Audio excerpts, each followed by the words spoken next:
The 10% crisis. Imagine walking into your place of worship and finding the lights off, the doors locked, and the ministers gone. This wasn't a hypothetical for Nehemiah. In Nehemiah 13, he returns to Jerusalem to find a spiritual ghost town. The storehouses were empty, not because the people were poor, but because the system was corrupt. The high priest had literally moved an enemy of the state into the temple storage rooms. The Levites had fled to the fields just to survive. The reform. Nehemiah didn't just ask for more money, he demanded integrity. He rebuked the officials and appointed faithful treasurers to ensure every shekel reached the people it was meant to help. This is the foundation of stewardship.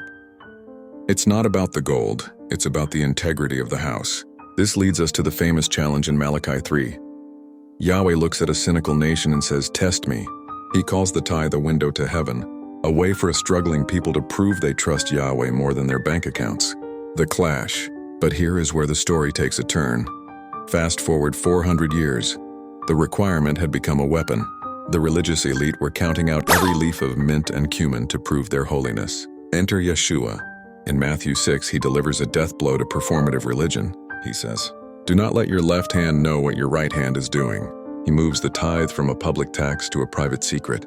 He tells us that if your giving is seen by men, you've already received your reward. The true reward is found in the secret place where only the Father sees. The modern dilemma. This creates a massive tension in our modern world. Today, some institutions demand your tax forms, your W-2s, and your proof of 10%. They use the logistics of Nehemiah and the pressure of Malachi to bypass the privacy of Jesus. They turn a heart check into a background check. When a church acts as a spiritual auditor, it risks turning worship into a membership fee.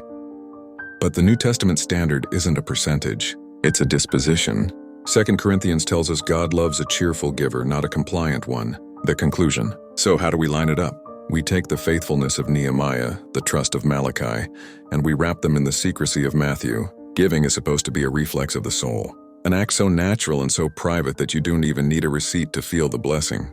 We support the house of God because we love the God of the house, not because we're checking a box for a committee. In the end, the most powerful gift you can give is the one nobody knows about, except the Father who sees in secret. And He is the only audience that matters.